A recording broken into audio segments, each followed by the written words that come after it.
رسوله النبي الكريم أما بعد فأعوذ بالله من الشيطان الرجيم بسم الله الرحمن الرحيم ومن الليل فتهجد به نافلة لك عسى أن يبعثك ربك مقاما محمودا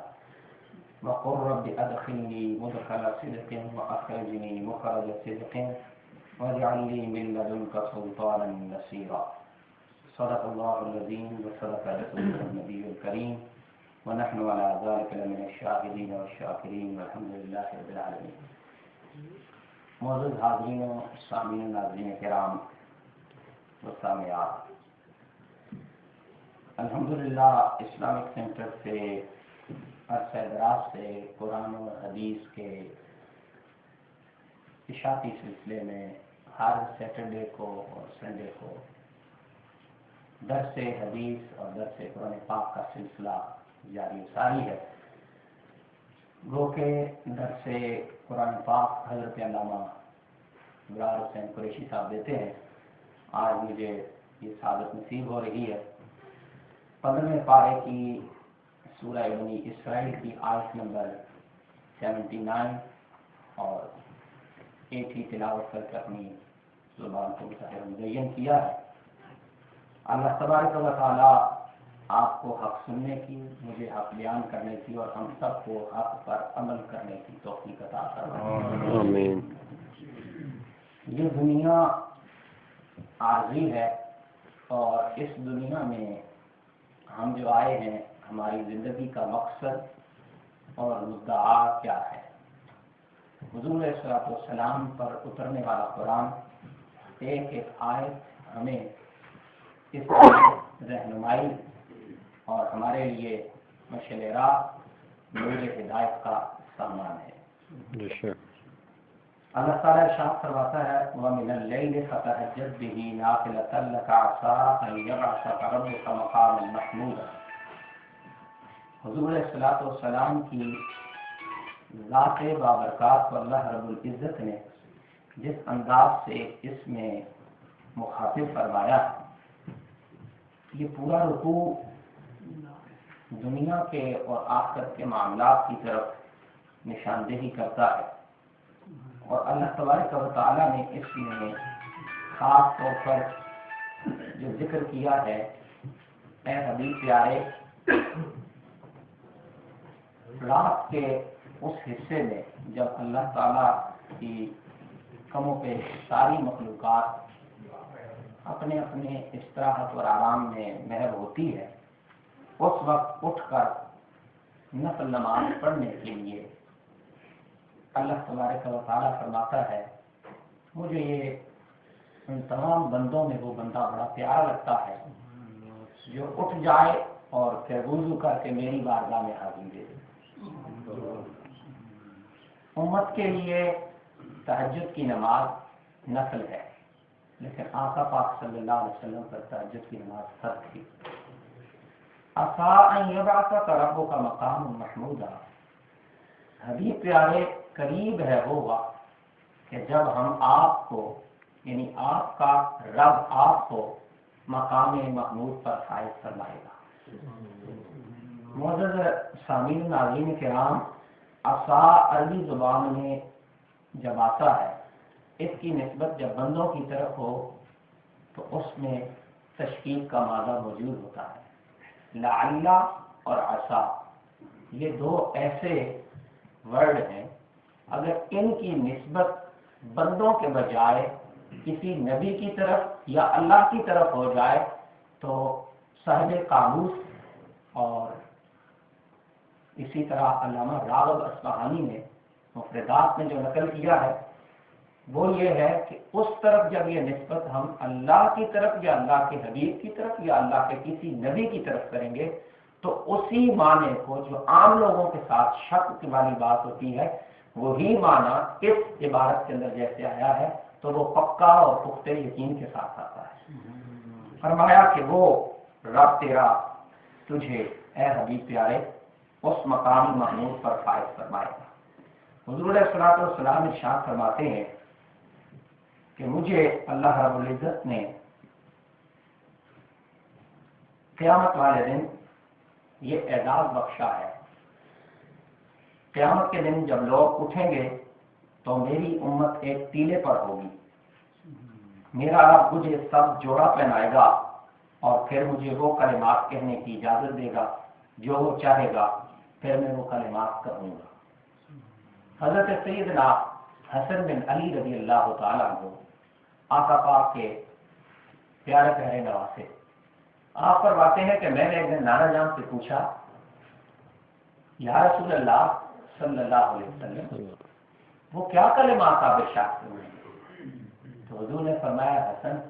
میں اپنے رب کی تسبیح بیان کروں گا، سبحان اللہ، لوائے الحمد میرے ہاتھ میں ہوگا، اللہ کی حمد و ثنا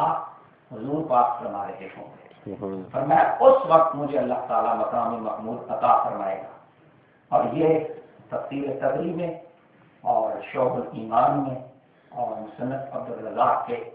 حوالہ جات کے ساتھ گفتگو نقل کی ہے۔ حضرت سیدنا علی بن حسین رحمۃ اللہ تعالی علیہ فرماتے ہیں کہ مجھے اہل علم میں سے ایک شخص نے بتایا کہ نبی کریم صلی اللہ تعالی علیہ وسلم نے فرمایا کہ قیامت کے روز زمین چمڑے کی طرح پھیلا دی جائے گی، ہر انسان کے لیے صرف پاؤں رکھنے کی جگہ ہوگی، سب سے پہلے مجھے بلایا جائے گا اور میں سجدے میں گر جاؤں گا اور مجھے اذن ہوگا، پس میں عرض کروں گا، یا رب اس جبرائیل نے مجھے بتایا ہے، اور جبرائیل رحمان کے دائیں جانب اللہ تبارک و تعالیٰ کی قسم اٹھا کر فرماتے ہیں، تو نے مجھے اے مولا تو نے مجھے اس کو میری طرف بھیجا۔ حضرت جبرائیل امین خاموش کھڑے ہوں گے، کوئی کلام نہیں کریں گے، حتیٰ کہ اللہ تعالیٰ فرمائے گا کہ اے حبیب تو نے سچ کہا۔ پھر مجھے اذن شفاعت ہوگا، میں عرض کروں گا، اے میرے پروردگار تیرے بندوں نے اعتراف عرض میں تیری عبادت کی، وہ کیا ہے؟ رب فرمائے گا، بندوں نے دنیا کے کونے کونے میں حبیب پیارے تیرے امتیوں نے عبادت کی ہے، ان سب کی عبادت تیرے کہنے پہ تھی، تجھے آج ان کی عبادت کی وجہ سے، ان کے ان معاملات کی وجہ سے آج جو مقام میں عطا کر رہا ہوں وہ بھی خوش ہوں گے، تو بھی خوش ہوگا۔ سبحان اللہ۔ پھر اس وقت ارشاد فرمائیں گے حضور السلام حضرت سیدنا عبداللہ بن مسعود فرماتے ہیں کہ نبی کریم صلی اللہ علیہ وسلم فرماتے ہیں کہ میں مقام محمود پر کھڑا ہوا، پوچھا گیا مقام محمود کیا ہے؟ تو حضور نے ارشاد فرمایا، جب تمہیں لایا جائے گا تم برہنہ پا ہوگے، لباس نہیں ہوگا تمہارے پاس، بغیر خطرہ کیے ہوگے، سب سے پہلے حضرت سیدنا ابراہیم علیہ السلام کو لباس پہنایا جائے گا، ارشاد ہوگا میرے خلیل کو لباس پہناؤ، پس 2 سفید چادریں لائی جائیں گی، حضرت ابراہیم علیہ السلام انہیں پہنیں گے، پھر عرش کے سامنے بیٹھ جائیں گے، ایک اور لباس لایا جائے گا جسے میں پہنوں گا، میں عرش کی دائیں جانب کھڑا ہوں گا جہاں کوئی اور کھڑا نہیں ہوگا، پہلے اور پچھلے میرے اس مقام کو دیکھ کر رشک کریں گے، اور پھر کوثر سے ایک نہر حوض کی طرف کھول دی جائے گی۔ حضور صلی اللہ علیہ وسلم شاہ فرماتے ہیں کہ وہ مقام محمود جس کا تم مجھ سے پوچھتے ہو میں تمہیں بتاؤں وہ کیا ہے؟ اس دن بڑی گھبراہٹ سے 2-4 ہوں گے سارے لوگ، انتہائی مصیبت اور پریشانی کے عالم میں پسینہ ان کے منہ تک پہنچ رہا ہوگا اور انتہائی شدت اور تکلیف میں ہوں گے، مجھے ہی سب سے پہلے بلایا جائے گا اور مجھے ہی پھر ان سب کے سامنے لباس عطا کیا جائے گا، پھر ابراہیم علیہ السلام کو بلایا جائے گا، پھر انہیں 2 سفید کپڑے عطا کیے جائیں گے، اور پھر انہیں کرسی کے سامنے بیٹھنے کا حکم ہوگا، اور پھر مجھے جب ارشاد ہوگا تو میں کھڑا ہو جاؤں گا رب تبارک و تعالیٰ کے عزم میں، میرے سوا مخلوق میں کوئی وہاں پھر کھڑا نہیں ہو سکے گا، اور میں کلام کروں گا تو سب سنیں گے، میں شہادت دوں گا تو سب لوگ اس وقت تصدیق کریں گے۔ سبحان اللہ۔ حضرت امام ترمذی ابن جریر حضرت ابو سعید خدری رضی اللہ تعالیٰ عنہ روایت فرماتے ہیں کہ رسول اللہ صلی اللہ علیہ وسلم نے ارشاد فرمایا کہ قیامت کے روز اولاد آدم کا میں سردار ہوں گا، اور یہ فخر کے ساتھ نہیں کہہ رہا، مولانا سامعین ناظرین کرام، فخر انسان کو اس چیز پر ہوتا ہے جس کے وہ اہل نہیں ہوتا، قابل نہیں ہوتا، تو اس کو وہ مقام اور مرتبہ مل جاتا ہے تو کہتا ہے جی پراؤڈ فار یو کے، proud for Pakistan, proud for me, اس پہ وہ غرور کرتا ہے، فخر کرتا ہے۔ حضور علیہ السلام فرماتے ہیں میں فخر نہیں کرتا، کیا مقصد کہ یہ رب نے مجھے میرے لیے ہی یہ مقام منتخب کیا ہے، فخر میں تب کروں جب میں اس کے اہل نہ ہوں۔ تو حضور علیہ السلام شاہ فرماتے ہیں کہ سب سے پہلے زمین میرے اوپر سے کھلے گی، سب سے پہلے زمین سے باہر میں آؤں گا، اور پھر حضرت سیدنا حضرت عبداللہ ابن عباس رضی اللہ تعالیٰ عنہ اس کی تشریح میں بیان فرماتے ہیں یہ کیا معاملہ ہوا کہ حضور تو کائنات میں سب سے آخر میں آئے اور قیامت والے دن سب سے پہلے نکل رہے ہیں۔ اولین و آخرین سب نیچے ہوں گے لیکن حضور سب سے پہلے باہر نکل رہے ہوں گے، تو اس کی آگے خود ہی تشریح لکھتے ہوئے فرماتے ہیں وجہ یہ ہے کہ اللہ تبارک و تعالیٰ نے حضور السلام سے وعدہ کیا تھا کہ حبیب پیارے تجھے تیری امت کے بارے میں غمگین اور پریشان نہیں کروں گا۔ تو حضور فرماتے ہیں میں نے خود رب سے کہا کہ مولا سب سے پہلے مجھے نکالنا۔ رب نے پوچھا کیوں حبیب پیارے پہلے کیوں نکلنا چاہتے ہو؟ فرمایا اس لیے کہ میری امت پریشان ہو، پہلے ہی مجھے آگے دیکھ لے اور اطمینان حاصل کرے۔ وہ آقا، وہ پیارے نبی جو ہمارے لیے یہ چیزیں، یہ معاملات سوچتے رہے۔ آج 28 رمضان المبارک 1432 ہجری ہم حضور علیہ السلام کے اس کمال پر آقا کی بارگاہ میں ہدیہ ضرور پیش کرتے تھے،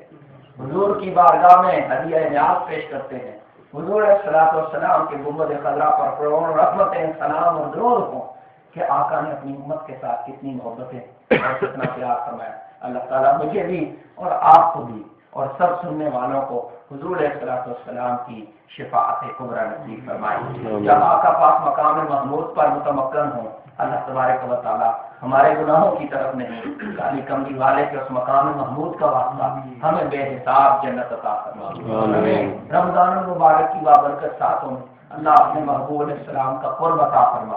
اللہ حضور پاک کا ہمیں میں دیدار عطا فرما۔ الہ العالمین جس کو حضور کا دیدار نصیب ہو جائے پھر وہ بد نصیب نہیں رہتا۔ اللہ ہم سب کو حضور پاک کا ایمان کی حالت کے ساتھ دیدار عطا فرما۔ استغفر اللہ ربی من کل ذنب واتوب الیہ انہ هو الغفور الرحیم۔ صلی اللہ علیہ وسلم۔